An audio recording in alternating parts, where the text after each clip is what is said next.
So this is the paper session on the quality assurance of joint programs here at EQAF. Before we start with the topic, maybe I'll give you a quick heads up. I'm Ronny Heintze. I work for the German accreditation agency AQUAS, and I'm a member of the program committee of EQAF on behalf of ENQA.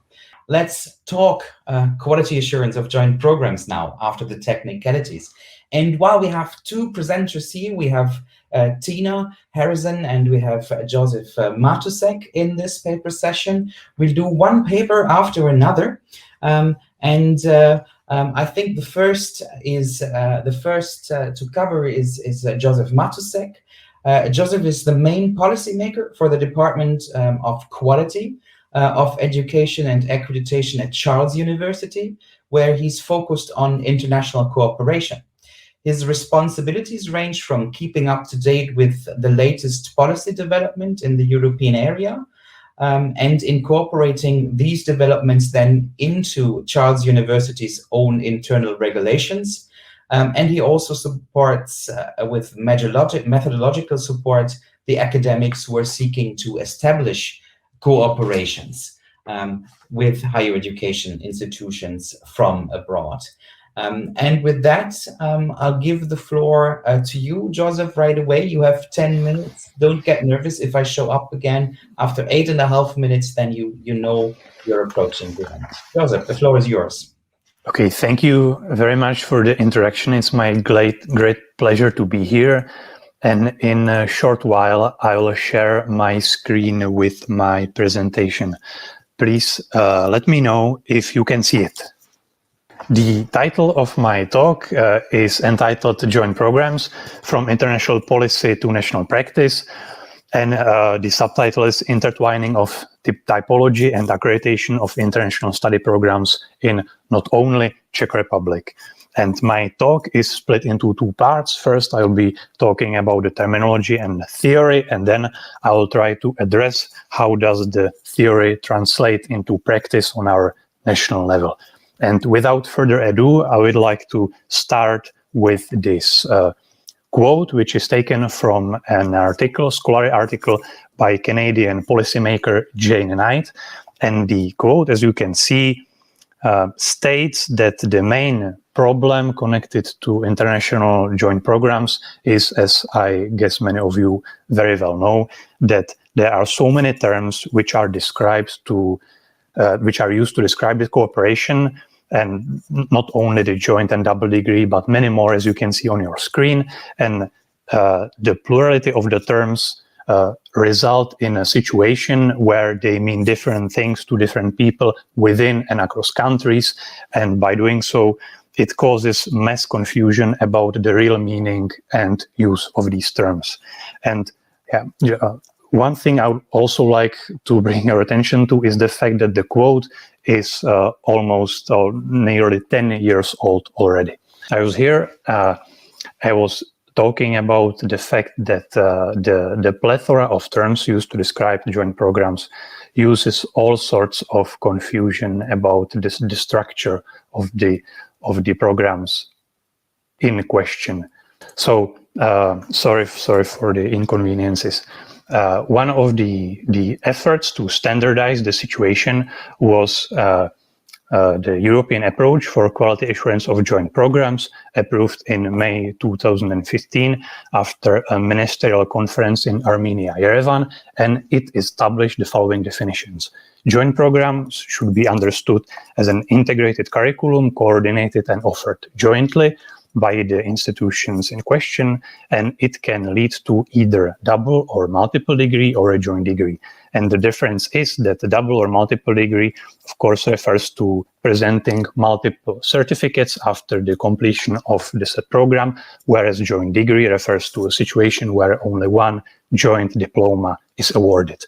And what's interesting is that in no place in these definitions there is an incentive to distinguish between the amount or the extent of integration of these programs.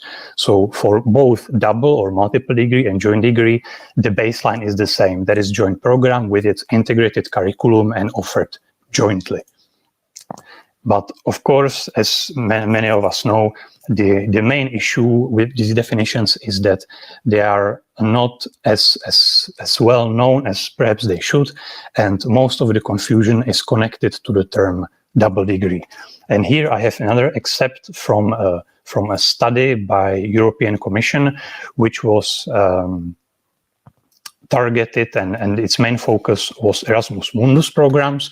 And in this except, the authors claim that there is a huge difference between what they call double degree, and as we saw, that's the joint program, which is being completed by an award of 2 diplomas, and they distinguish it from a dual degree. And the main difference is that the dual degree situation refers to 2 pre-established study programs, which may have some coordinated and common elements, but essentially stay separated. They are 2 different study programs, but in the end, they as well award 2 diplomas to their successful graduates.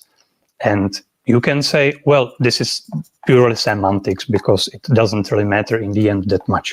And by commenting on this diagram, which you should see now, I would like to demonstrate that it's actually not the case, and it's actually quite different when it comes to quality assurance.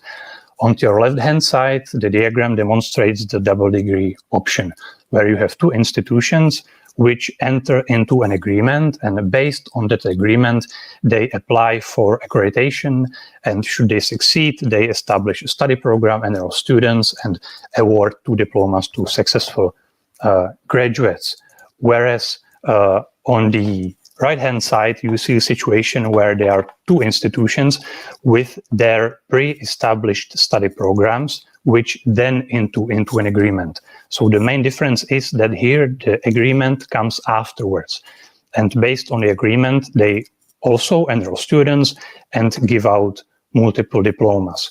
But because the institutions are not intertwined on the level of accreditation, you can make a case that the graduates receive diplomas from 2 independent study programs, and so as a result, they are in possession of 2 completely independent qualifications. So they can claim they have, for instance, 2 PhDs. And with all of this ambiguity in mind, and now I'm coming to the second part of my presentation, we, as Charles University, in 2019, we addressed our Ministry of Education as well as National Accreditation Bureau, and we asked for clear guidelines of how to treat joint programs, where the distinctions lie, what do we have to go, when we have to go through the accreditation process, when we do not, and so on and so forth. And their response was that the practice is so developed and so fragmented that before there can be any clarification of the national legislation, which for our case is not very elaborate, we have to explore the practice, gather the results, and it cannot be done otherwise than by bringing all the higher education institutions in the country into one table, which we actually did by, as a Charles University, by applying for the nationwide project, which is called Centralized Development Program, and it was entitled Development and Quality Assurance of Joint Degree Study Programs Realized in Coordination with Foreign Higher Education Institutions. And just a few information in numbers, it gathered 19 public institutions, higher education institutions from countries, 26 overall, including the top-ranking ones. And now to the results, what's interesting is that half of them, excluding us, had experience with joint programs which are accredited as joint from the start. And in all of the cases, it was based on previous Erasmus Mundus experience. But what's even more interesting is that 7 of those 9 had concurrent experience with the double dual degree cooperation, which has no basis in accreditation whatsoever. And the remaining 9 higher education institutions from the project had only this experience with international programs or no experience at all. And when we discussed with our colleagues their motivations for opting for this model of cooperation. These are some of the most common arguments or reasons they provided us with. First is that some of the programs involved in the cooperation were established long before the international cooperation and will likely continue to function after the cooperation ceases. The second was that should the institutions not target Erasmus Mundus, Marie Curie Sklodowska Fellowship, or a similar source of external funding, it actually brings a lot of bureaucracy and a lot of administrative effort without adequate benefit on the end of the institutions. So, and if the programs don't have this claim from the get-go, it's very hard for them to find positive incentive to undergo the joint accreditation process. The third one was that it keeps the cooperation in the hands of the Czech higher education institutions themselves, as though who have not received institutional accreditation in the respective field of study would have to submit all new proposals for such a program to National Accreditation Bureau with, of course, uncertain outcome. And lastly, it is very attractive for students to apply to a program which advertises that they receive 2 diplomas or certificates. And at the same time, it saves the institutions the often very complicated and tedious work connected to the negotiation about the form of the joint diploma, cross-references, and similar features that should facilitate or that should attribute the diploma with the fact that it's a result of a joint program. But it would be a mistake to conclude that these cooperations were all lacking in quality assurance. I was just saying that even though these cooperations, and there were actually quite a few of them, had no basis in accreditation whatsoever, they were all running based on an agreement. And some of the agreements we actually saw were very well structured, well defined, and went much farther beyond only student exchange. And it concerned quality assurance and all sorts of other similar features. So our main focus in the second part of the project, which was running last year in 2020, was to provide tools which would help to facilitate the recognition of these programs on the level of accreditation. And the first option we came up with was perhaps the most obvious one, that these programs should apply for a brand new accreditation which would be appropriate for a joint program with joint features. But for other universities, and I think it was the majority of them, the more attractive option was to explore how to apply for extension of the already existing accreditation, which is designated to allow for the program to be taught in domestic environment, and how to apply for this extension, which would somehow legalize or admit the international cooperation. And the feature we came up with was a specialization-like feature, which, without going too much into the technicalities, is something like if you have a general study program in history, under which you have multiple study plans, for instance, for medieval history, modern history. So our idea was that you actually create an extension-specific study plan, which is designated to cover the contents of the international cooperation. And should you succeed with the application, either the under institutional accreditation or the National Accreditation Bureau, and if as I said, the application was successful, then the study plan specific for the students which would apply for this sort of cooperation would be officially recognized as the feature of the program. And all of this, of course, under the specific condition that this extension should in no way, with any of its features, overrule the defining features of the study program as it was accredited, such as the profile of the graduates. And if it was so, then of course there is no other way than to apply for a brand new study program. And this was my last slide. I am very sorry for the inconveniences with the screen sharing, and I am looking forward to your questions from the audience. Thank you very much. Thank you very much, Josef. I think that was great input, and I'm very sure that we also have some questions coming up. This is a reminder for the audience. You have the questions to the left. For sure, you triggered a couple of questions here on my end, but I know that there is also a short poll that we have prepared to also get to know the audience a bit better and see where they are. I'm virtually reaching out my colleagues now to see. This is a poll that looks into what is your from the participant side institution's experience with accreditation of joint programs. The poll is going to be open in a little bit so that we can comment on that. But at this moment, you're invited to use the poll to show where you are, but also to put any questions to Josef you might have to the left side in the questions and answer sessions. And while the poll is coming in, I think we could give a couple of seconds to the audience. Josef, I have a question for you, actually, from the input you delivered. There is like the quite recent, but already in the early stage, active European degree initiative that we have in many discussions now. What do you see is an added value of the discussion about the European degree that it could bring to the quality assurance of joint programs, and how would you compare it maybe to existing initiatives like Erasmus Mundus? Where do you see it there? Yeah, thank you very much for the question. I studied the existing materials which are already published pertaining to the European Degree Initiative, which has been revived recently again. And the current situation seems to me to be that it's still early in its development. And currently there are 3 possible outcomes of the initiative.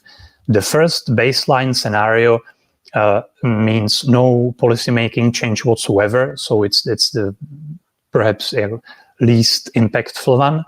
Whereas the second one would mean that the European degree would be something like a quality brand, which the international programs could apply to, and should they succeed, they could receive something like a diploma template or the brand recognition, which would help to promote such programs. And the third option, which is the most ambitious one, of course, is that a whole new international institution would be constructed, which would be tasked with all sorts of assurance regarding these programs.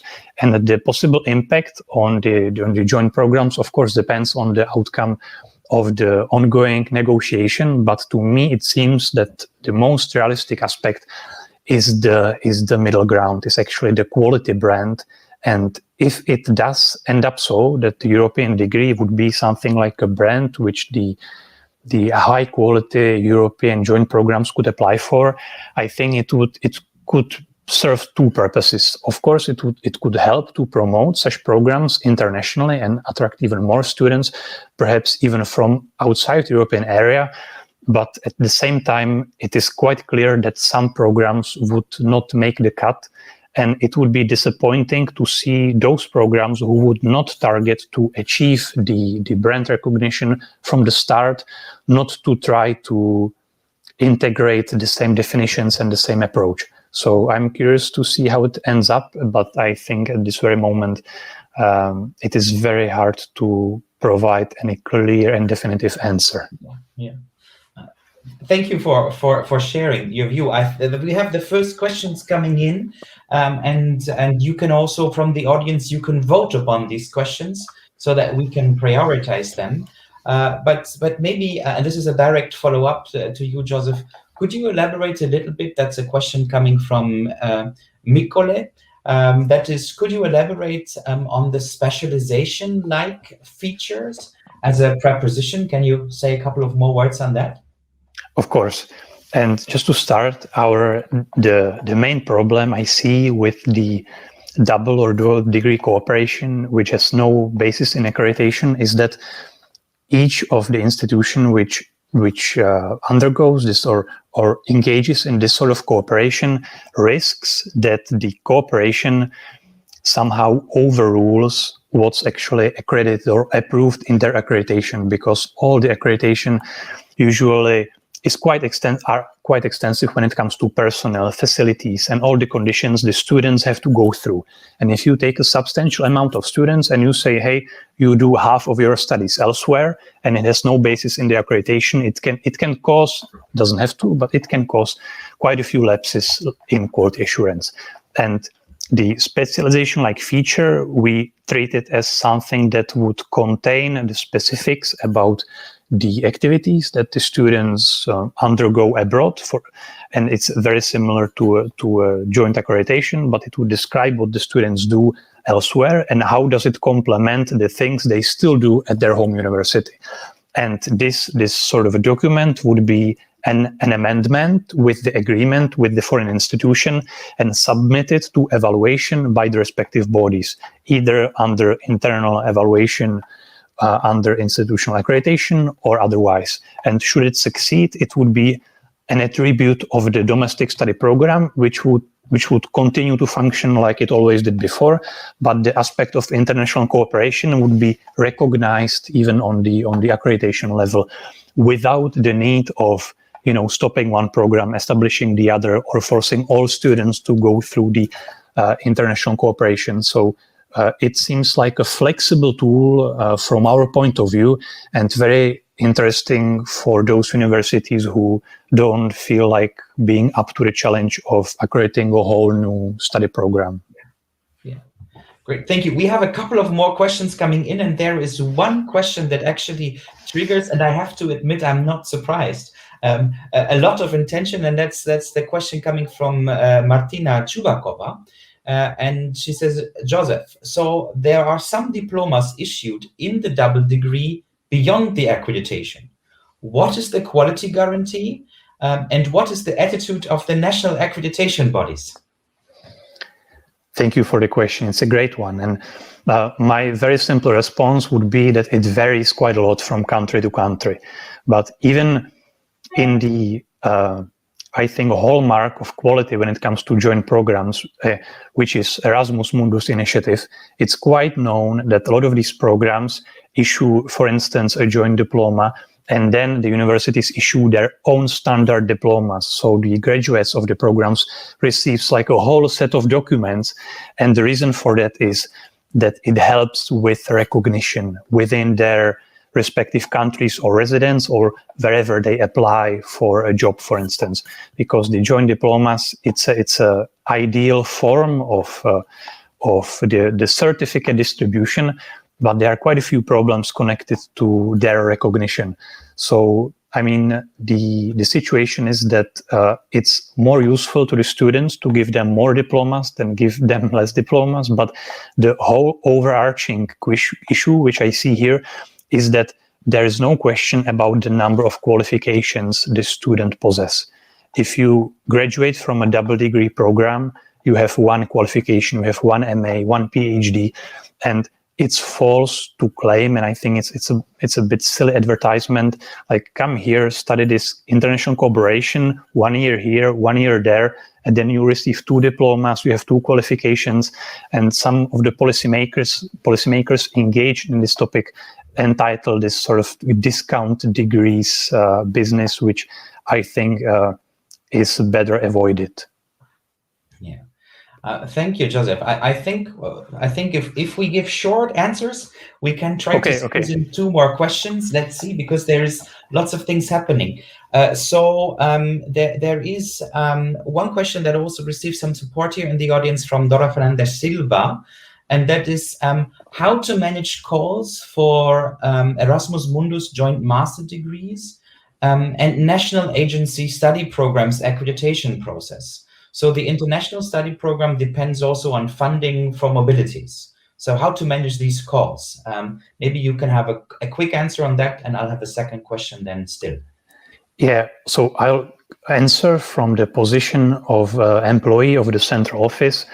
And my response would be to provide as much guidelines as transparently and as in advance as possible to the academics who are involved, because of course the application for the external funding may always fail, and then it's a shame if the project is doomed to not function because of the lacks of funding. So my very short recommendation would be have a fund or establish a fund which would help to cover the initial stages of functioning of the program, even though the first call might be unsuccessful. The subsequent applications, for instance, to the Master Mundus, Erasmus Mundus projects is much more higher than during the first call. And if you receive a certain amount of percentage but which is not enough to receive the funds, but still it's not a low amount, then your successful or subsequent applications are much more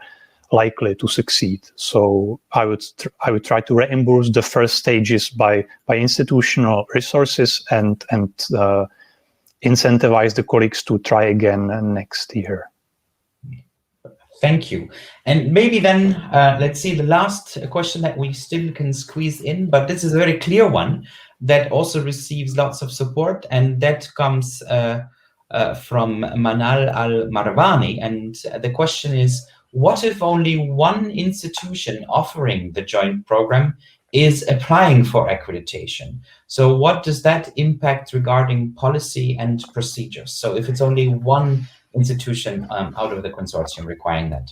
Yeah, to answer really wholeheartedly, I mean, this is the ideal situation if we take into consideration the European approach, because if we adopt the European approach wholeheartedly, it means that only one institution can apply for the accreditation, and should it succeed and should it be a joint accreditation, then the rest of the higher education institutions would be able to accept this within their respective national legislations, and it would actually be counted as the program was accredited everywhere. But if I understood the question correctly, it refers to the situation where one country decides to undergo the accreditation process and the other does not. And to that, my response would be, it is always necessary to follow the standards defined by national legislation. And it is possible that some national accreditation body would be able to tolerate this without accreditation and some not. So it's up to each national legislation environment and your orientation in it to pick the most appropriate order of proceedings. And it might, in some cases, include this scenario that some national legislation would perhaps tolerate this and some not. So in the end, one institution would undergo the accreditation, and the other would not. But I would recommend to avoid this situation if it's in your realms of possibility, and to keep it in the same stages of accreditation throughout the whole partnership consortium. Thank you, Josef. I feel like there are still some questions in the chat and also in the QA box. Unfortunately, we're running out of time a little bit here. So thank you, Josef, very much for your presentation and for the good discussion. And while Tina is joining me on the screen and turning on her camera, and we also prepare the slides, let me introduce you and the audience to our second presenter in this session, which is Tina Harrison from Edinburgh, where she joined the University of Edinburgh in 1993. But she is also in a role as assistant principals for academic standards and quality assurance. She's a convener of the Senate Quality Assurance Committee. And I think it is fair to say that Tina also plays quite a prominent role in the development of quality assurance at the national level as a member of QAA Scotland's External Institutional Review Advisory Group. And while I don't see you yet, Tina, here on the screen, I see your slides already. So now I have you on screen as well. And I'll leave the floor directly to you. You have 10 minutes. Once you see me back on screen, don't panic. You still have 2 minutes left. And with that being said, the floor is all yours. Thank you very much. Could you hear me okay? Yes, very well. Great, thank you. So I hope that my presentation is going to be complementary to the first one, because although I'm not talking about the European approach, there is a little bit of a flavour of that in this. I'm talking mostly about the internal quality assurance approach in the case of joint programmes. So I'm here on behalf of Una Europa, which is an alliance between 8 universities, and we can see the 8 universities here that have come together to work together to develop a joint program and also other exciting things around joint activities to do with different kinds of educational experiences. And so this is our mission and goals as an alliance. We're really attempting to create a truly European inter-university environment and experience around developing education, research and innovation, focusing on graduates for the future. We're looking at truly interdisciplinary, transnational and inclusive education, and supporting future European citizens, and focusing on different learning modes for the future as well. We're identifying and trying to put into practice challenge-based curricula and problem-oriented and interactive modules, and linking different innovative formats as well, particularly around digital education. So what I'm going to focus on here is, well, our focus areas, first of all. So Una Europa is focusing on 5 different focus areas, and these play to the strengths of each of the partners involved: cultural heritage, data science and AI, European studies, One Health and sustainability. And I'm going to, in this presentation, focus in on one of the 2 core projects that we have running as part of the Alliance. So the 2 core projects are the One Europe project, which is a European university pilot project funded in 2019 by the European Commission, and this is being coordinated by KU Leuven on behalf of the partners. And the idea with the One Europe project is this is the place where the partners are coming together to develop innovative formats for education and mobility, and this is where the joint programs are being developed. Just to briefly mention, in parallel to that, we have a Una Resin funded project, funded via Horizon 2020, and this is being coordinated by my university, University of Edinburgh, and that's focusing very much on research and innovation. In this presentation, I'm going to focus particularly on the Joint Bachelor for European Studies and the internal quality assurance that we have established around that. So the context of this is that we have developed a new joint bachelor program across the partners, and we have undergone the European approach for quality assurance of joint programs. I should say that whilst we have undergone the European approach, there is still a situation where 1 or 2 of our partners have had to go through national external accreditation approaches because the European approach wasn't recognised within their format. But for the majority of the partners, the European approach was accepted, and ideally we would have used that as the only external accreditation approach. But what I'm going to focus on mainly here is how we've developed our joint approach for internal quality assurance. So the standard that we're operating to is, of course, the ESG, where we should apply a joint internal quality assurance process. And I'm going to focus on how we have shaped that internal process across the partners and explain what the main principles are that we've taken to get to that point. So our overall approach has really been based on trust in each other's internal quality assurance systems. So there's a common understanding across the partners that each of our systems are undergoing cyclical external review by trustworthy agencies. We're all institutions that have very mature QA systems, both in terms of the external environment in which each of the universities operate, but also in terms of our internal QA systems. So in that sense, we can have full confidence in the fitness for purpose for the quality systems that are in place at each partner institution, both internally and externally. And from this, we've been able to build on the existing structures within the partner institutions and try to identify a lean joint strategy that avoids duplicating efforts. At the same time, though, we recognise the need to identify and develop a joint framework to ensure we had effective decision-making and communication between the partners, and particularly in the sharing of information and the sharing of data to assure ourselves of the quality of what's happening at a local level. So we've taken a number of actions to agree our approach, and the three actions were reaching consensus on the general principles for quality assurance, agreeing the structure, and ensuring transparency and trust.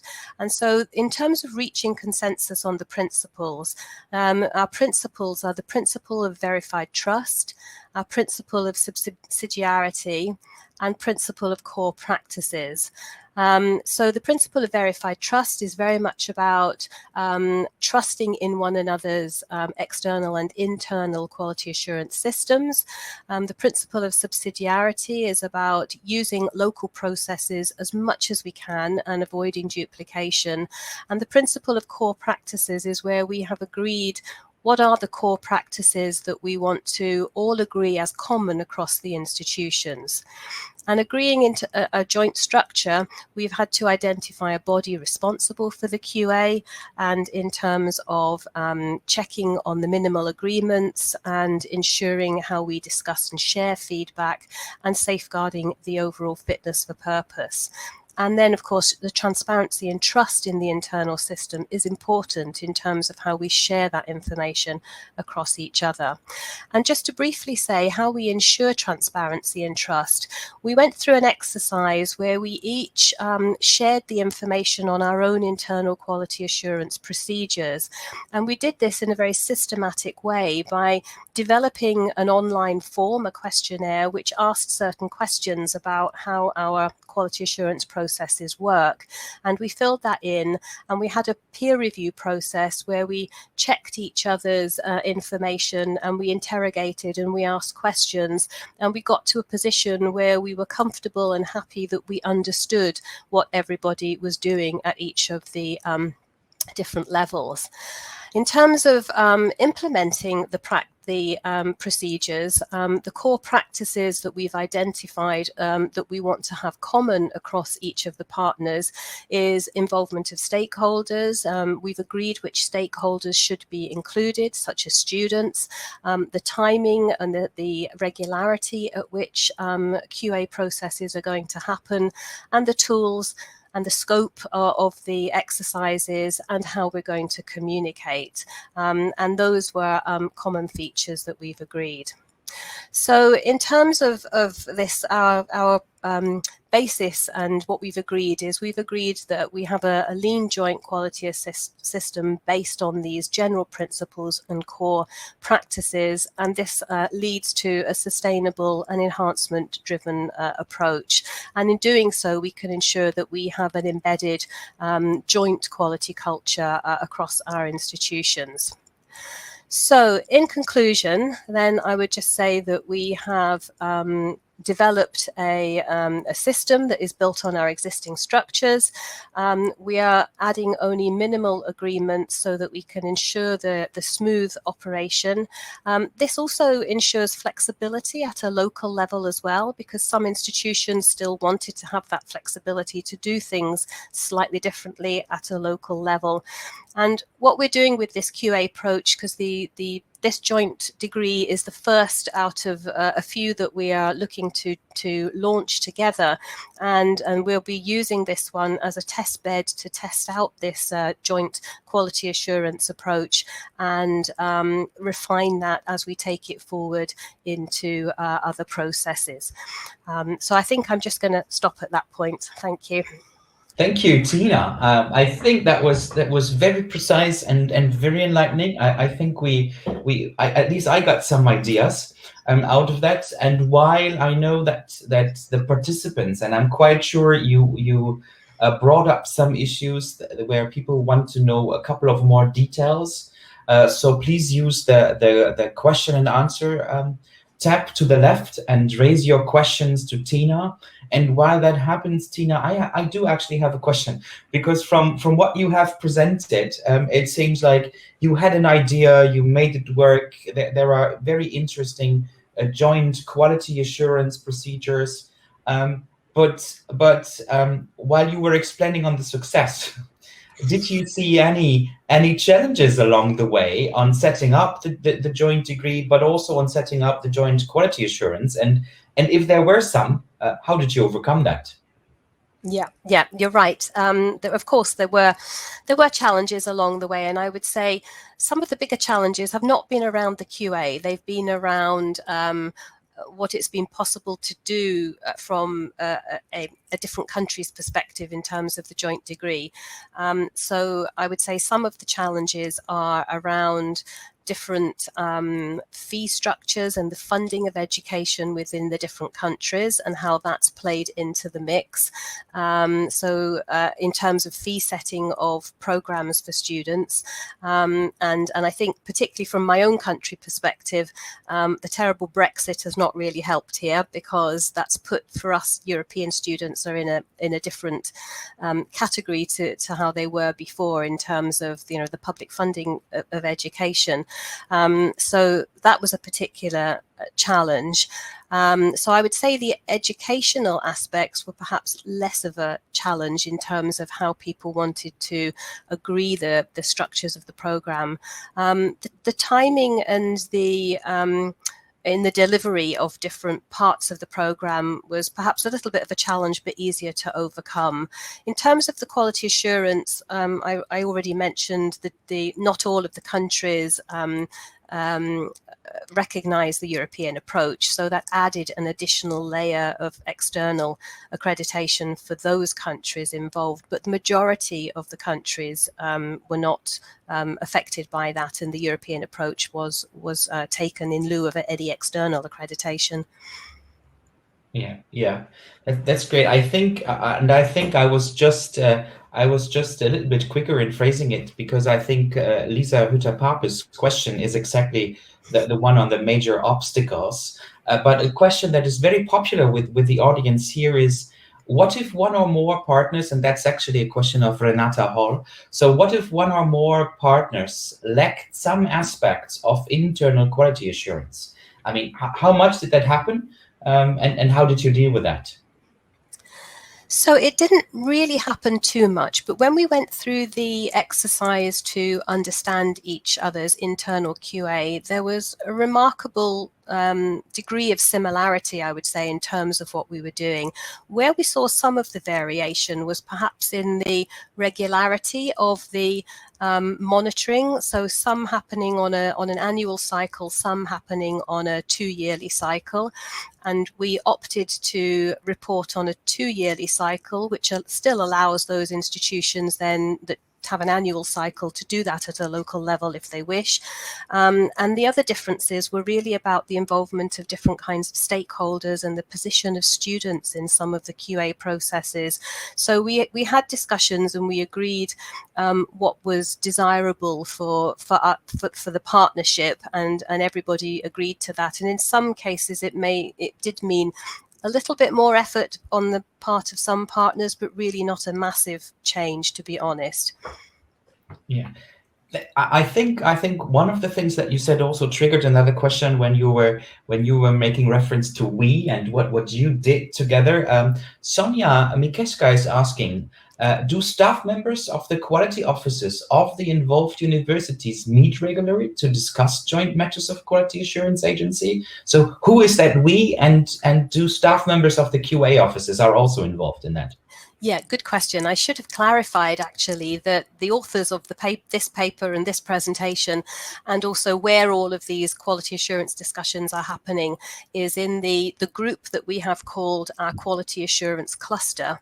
And the members of that quality assurance cluster within our partnership are all of the quality assurance leads from all of the institutions. So we have the major people that are setting the internal quality assurance in each of the partner institutions round the table having those discussions.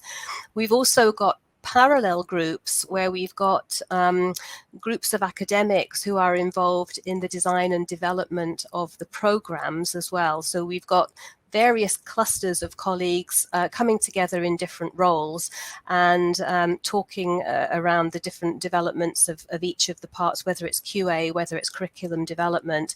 And then these come together and they coalesce within the quality assurance cluster from time to time so that we can keep an eye on what's happening. We can make sure that the conversations that the subject specialists are having around the developments that they want to make, we can make sure that that aligns with the quality assurance processes. So there's a feed forward and a feedback all of the time between each of these different groups.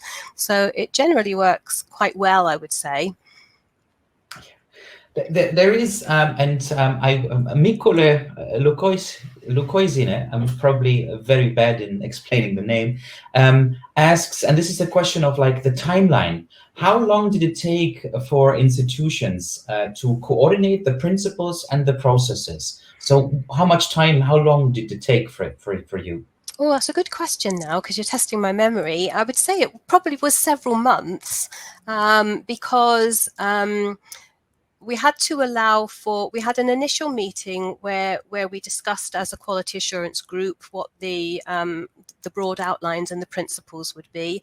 And then we had to allow each of the institutions time to take that back within their own institutions and have that discussion within the quality teams within their own institutions. And then we brought it back to the quality assurance cluster, the partnership group, and we had a modified discussion around some of those. So I would say it probably did take probably about 4 months, I would say, where we were having these discussions on an ongoing basis, because the group is not meeting, weekly. We're meeting probably every month or so. Yeah. Quite a very particular but very interesting one that is coming from Martina Jubakova. So it's, how did you ensure that the qualification is appropriate in all participating countries? So how did you involve external stakeholders in each of the country? Or did you do that? And no, we didn't involve external stakeholders in each of the countries.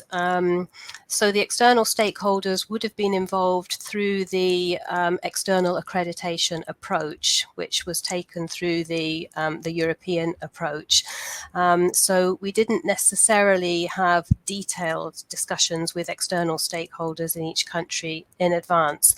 But I would say that we ensured that the qualification is appropriate because the qualification was benchmarked against the qualification systems within each of the countries, and then also aligned with the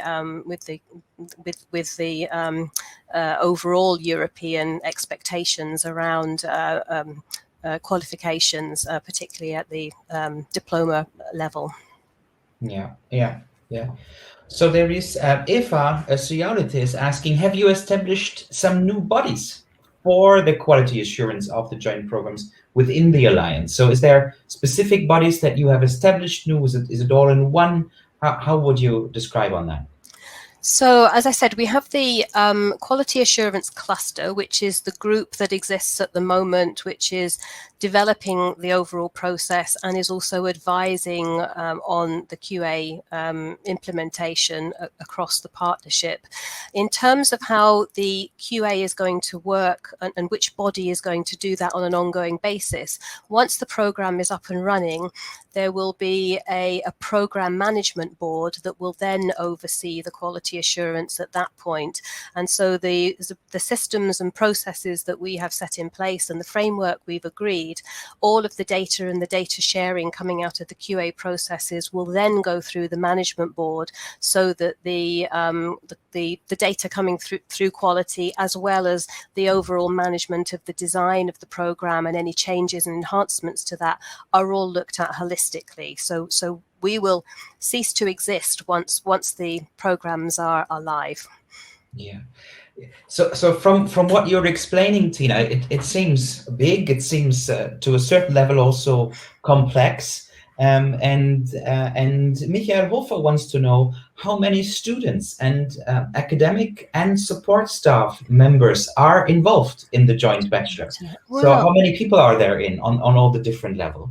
Oh gosh, I really don't know, to be honest. And I think this question is this question aimed at understanding it in the development, because the program is not yet live. The program is due to take new students in from September 22. So there are no students on programs yet. But I would say in terms of the academic and support staff and students involved, very difficult to say. There's, from my institution alone, I would say we've probably got about 20 to 30 people from my institution alone that are involved in various aspects around this, and it's that those numbers are probably replicated in the other partner institutions as well. So and I'll have a follow-up before we have one more question, which is quite particular. When you said you have 20 to 30 people involved, like in your institution, and that is probably echoed at the other institutions. I mean, and then in the end you have one program. Why do you think it's worth all that effort? I mean, what is the added value for you? Yeah, I would say there's a lot of people involved at the moment because it is quite a broad partnership, and some of these people are involved in multiple parts of the partnership, because we're not just developing this one program. There'll be a second program in sustainability, and then we're also developing MOOCs, and we're developing micro-credentials and various other things. And so there's quite a lot of overlap between those individuals and each of these different strands of the project. So there is a lot of value to us in terms of looking at the program as a whole and what we're attempting to do in that sense. But I would say generally, I think that there is a lot of effort required in developing joint programs compared with if you were developing them within your own institution. But the overall value, I think, is the spin-offs that we can get from the collaboration. So we'll collaborate on a joint program, but then we get the spin-offs in terms of collaborating in a research capacity with those partner institutions. And the students, there's tremendous benefit for the students because they have 8 institutions, 8 partners in this alliance, and they can come to any collection of these universities as part of their degree program. Yeah, so we're almost, we keep receiving more and more questions. Probably we're not managing to get all of the questions answered. I'll have one more for all the questions that are remaining. You can later on, you can also use the chat on the platform. So just remember Tina's name so you can reach out to her in the chat and follow her. But a question, and that's the last one, that is coming from Sonia Mikeska. Does your joint quality assurance approach also apply to the micro-credentials you're working on? So do you transfer the approach? So at the moment, we haven't got to that stage. So the only program that we're applying this to at the moment, which is the one that's closest to being launched, is the Joint Bachelor in European Studies.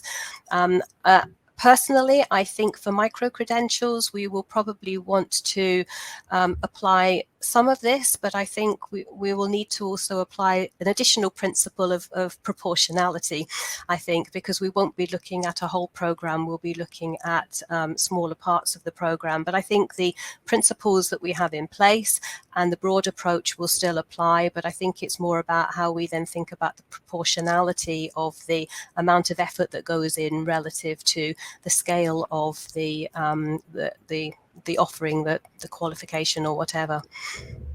Yeah, thank you, Tina.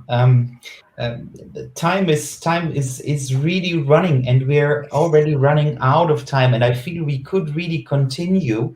And Josef, I know that please join us back on stream so that we're all in this together. I think we've had a great session with good interaction and shown how diverse joint programs and the challenges in quality assurance is, but how good the solutions that are also that the institutions develop, and how institutions navigate that very well with the different challenges and also outlining what you learned from that and what you can transfer also to other areas looking ahead in the different contexts of European degrees coming up, micro-credentials. So that's a very big thank you, Tina. That's a very big thank you to Josef for your contributions, for presenting your papers. A very big thank you also to the audience.